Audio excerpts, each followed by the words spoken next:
Greetings, this is Congressman Dan Meuser. In the business world, on an annual basis, it is common practice to look at the year's metrics as a judge of the year's performance. As we tend to say in business, the numbers don't lie.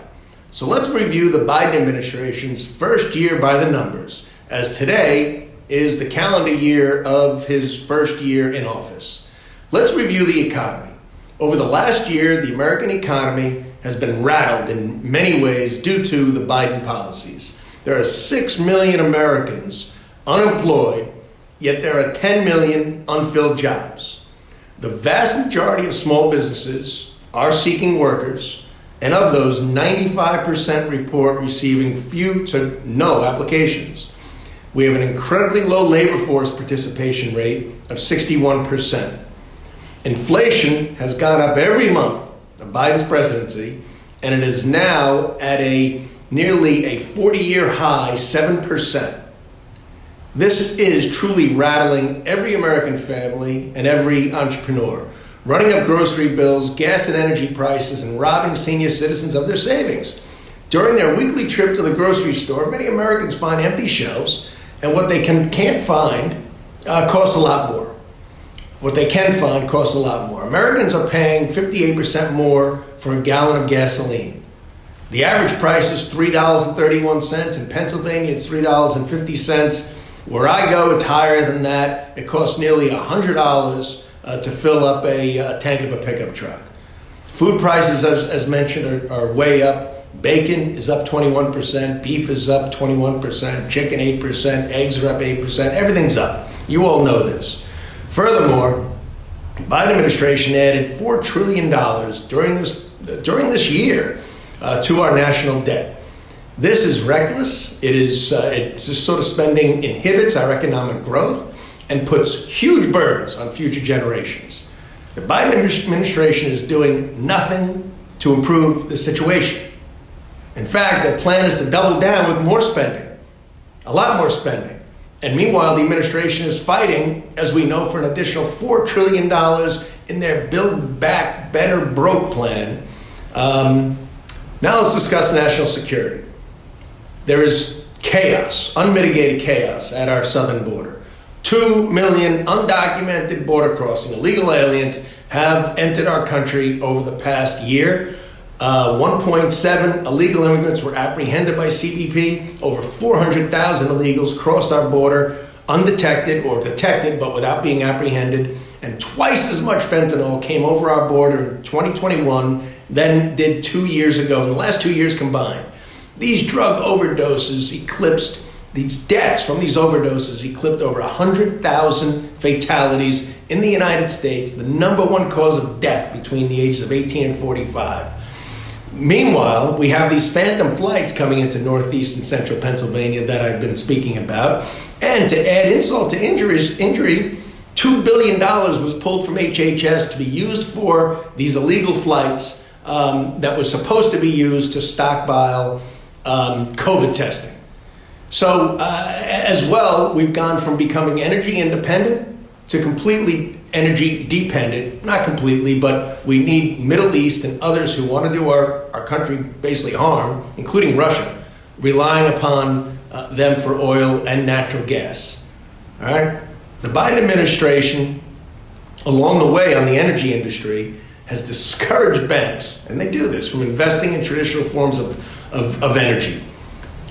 They stopped oil and gas leasing on U.S. federal lands, as mentioned, begging Russia and OPEC countries to produce more oil to slow the increase at the pump.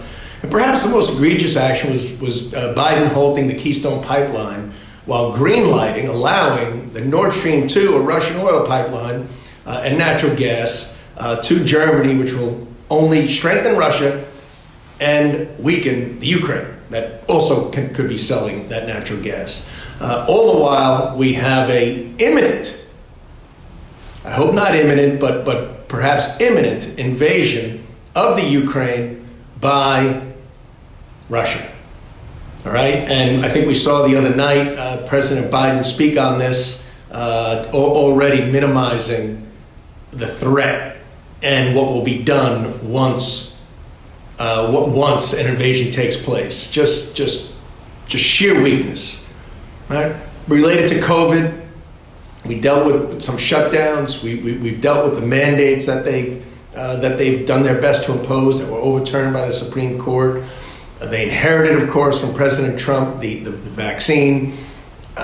Largely, the Biden administration has used the vaccine almost to weaponize and divide us, rather than having empathy and understanding and reaching out and informing people to consult their doctor if they're unsure about the risks of getting vaccinated versus not vaccinated, having a real conversation with the American people rather than mandating employers to require testing of non-vaccinated employees on a once-a-week basis, which would only exacerbate not only our workforce issues, but also the lines at the COVID testing sites that we all see and experience that are 1 mile to 2 mile long because of the lack of planning. So instead of focusing on these numbers, the Biden administration is instead laser focused on a federal takeover of our elections. And folks, it is nothing short of that. Meanwhile, less than 1% of American people, according to polls, think that this is even important or is a problem. The Democrats want to ban voter ID, even though 70% of Americans believe it should be required. This proposal of theirs will finance their own political campaigns with taxpayer money. Nancy Pelosi, for instance, would receive in the neighborhood of $20 million towards her campaign from taxpayers who, well over 50% easy, of course, don't support her. There's other drastic changes within this bill that will which will not necessarily improve voter access and will definitely mitigate voter integrity. Perhaps that's the whole plan. So the good news is this can be corrected if the administration did a 180 and started doing things that were in the interests of the American people. Let's not hold our breath. I'm afraid that is wishful thinking, right? Because they, I believe, many cases these outcomes that we're experiencing negatively are what their original intentions were. So it's going to be up to us. It's going to be up to the American people to continue to be informed, continue to speak the truth, to review the issues, and during the course of this year, get out, vote in the primary, vote for the candidate that best represents you and our country and our frankly, the American way of life. And come November, we're going to win the House.